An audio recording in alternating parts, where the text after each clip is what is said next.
You're now listening to an archive episode of Or So I Thought, back when the podcast went by a different name. I really hope you enjoy it, and please make sure to listen to our new stuff. So after you're done here, just scroll up, pick a new episode, and press play.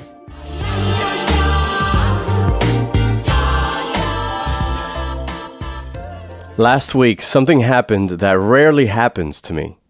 I got sick. I'm sure you probably heard a difference in my voice, and it's still actually not 100%.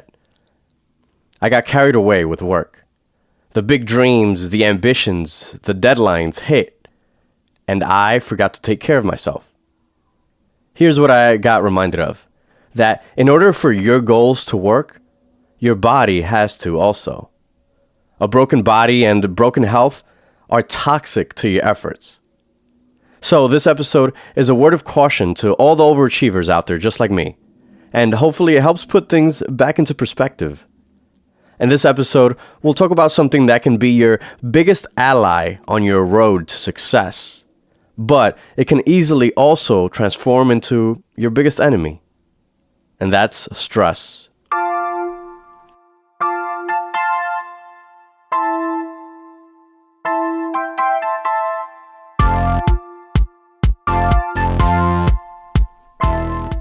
There is one important thing we've come to learn about stress over the past few years, and that is that it's not all bad.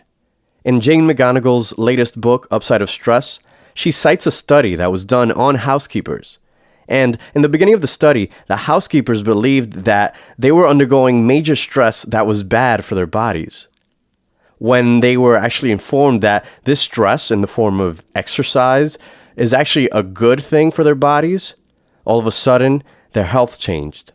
All the major indicators of health like blood pressure, body mass index, waist to hip ratio, all of those indicators started improving. How you think about stress actually has a major effect on how your body channels that stress.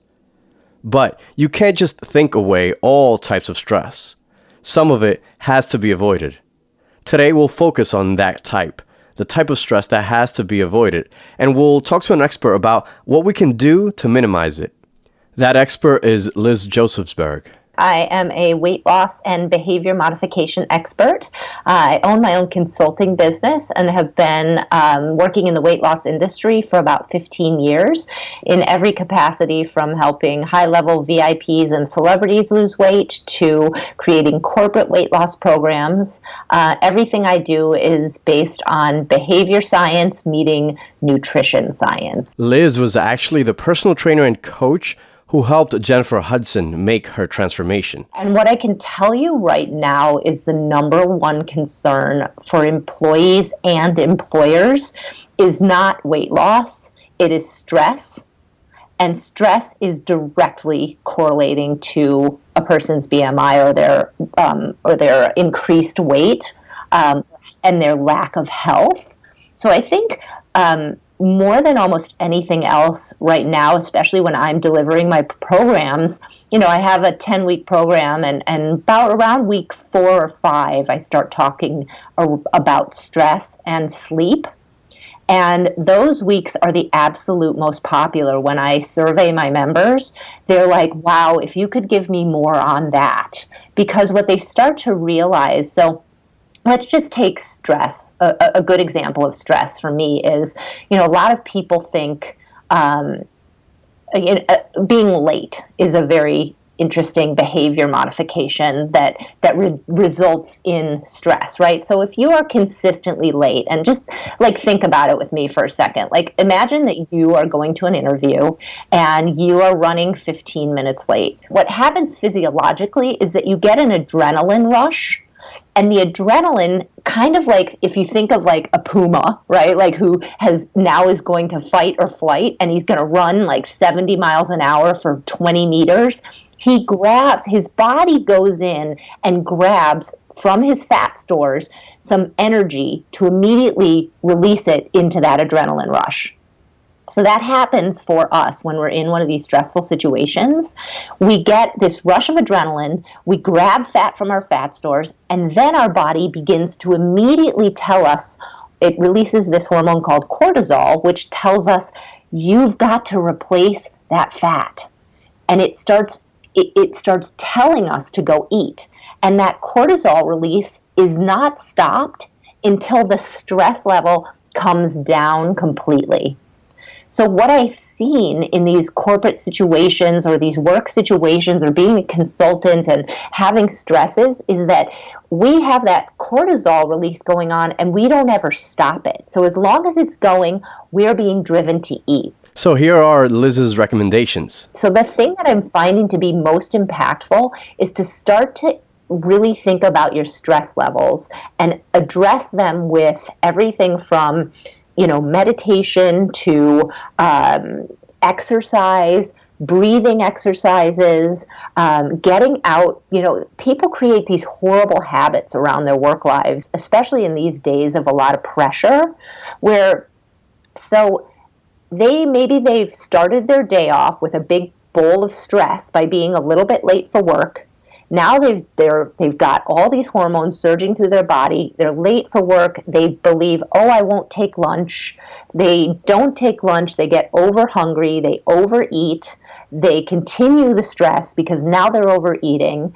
So I think stress can create a lot of the lack of health that we're seeing across the board right now.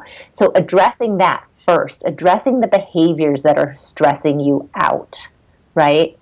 So, as I said, learning to be, set your alarm 15 minutes early in the morning so that you leave on time, so that you walk to work calmly, get there on time, start your day in a totally different mind frame, giving yourself time to then maybe at lunch get outside, get fresh air, which reduces your stress from being at work. Being able to be less stressed then makes you go to lunch and actually make the right food choices. So what I hear from a lot of people who are struggling with their stress and their health and their weight is that they almost feel like a marionette. Like they get out, into the world to make the right food choice, and they almost feel like they're being controlled by someone else. And they kind of are. They're being controlled by these hormones that are driving them to make the wrong choices. They're like, I headed out to get a salad and I came back with a cheeseburger. I don't know what happened, So taking control of our hormones is the first step towards reducing the bad stress. A great way to take this control is to do something we've talked about in our previous episodes. So I'm really, really encouraging, there's so many great, technology is my thing, and using technology to better your health would be probably really where I really am passionate. And there's so many ways. There are these apps now, apps like one's called Calm. Headspace is another one. These are meditation apps. They guide us through 5-minute or 10-minute meditation sessions that really allow us to take back control of our mental clarity, of our hormones. But Liz reminds us of some roadblocks that might stand in the way of this. It's really interesting. I'm actually helping right now to develop a meditation app. And meditation is truly, if you want to think about it from my standpoint, it's a huge habit modification. And I have a lot of people who will say to me, I want to start a meditation practice. And I'll say, okay. And we'll say, here's the Calm app, or here's Headspace, or here's Happify. Let's download this to your phone. First of all, that's a task. You just have to remember to do that. So you get this stuff downloaded to your phone, and then you forget to do it because it's not your habit. So I back that up a little bit, and again, I use my phone for almost everything, for my cues and triggers. When I'm working on behavior modification, we have to cue up the new behavior.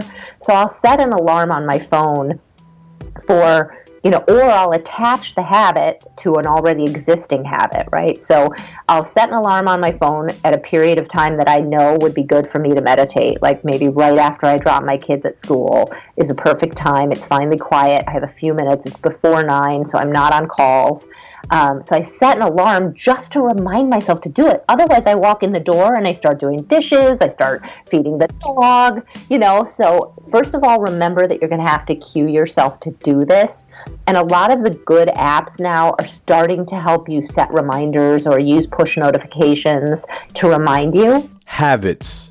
It all comes back down to habits.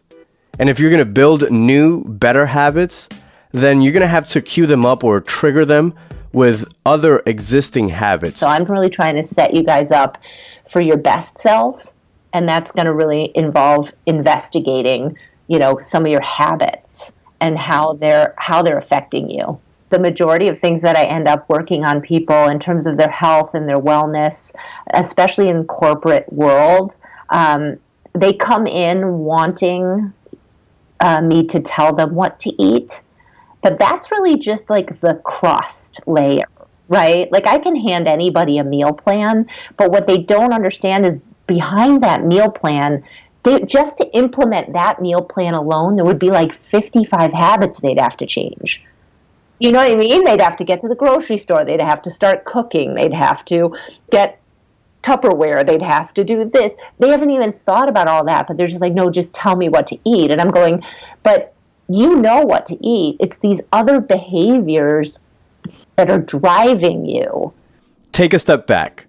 What behaviors are driving you? I have a feeling that it all comes down to two words. Too much. We've filled our lives with too much. When things get out of hand, I just like to simplify.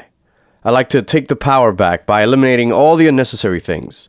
Some stress is necessary, just like work, just like friends, rest, and fun. They're all necessary. But all the other unnecessary stuff can get cut. When you give yourself that mental buffer to analyze your habits, the choices become much easier to make.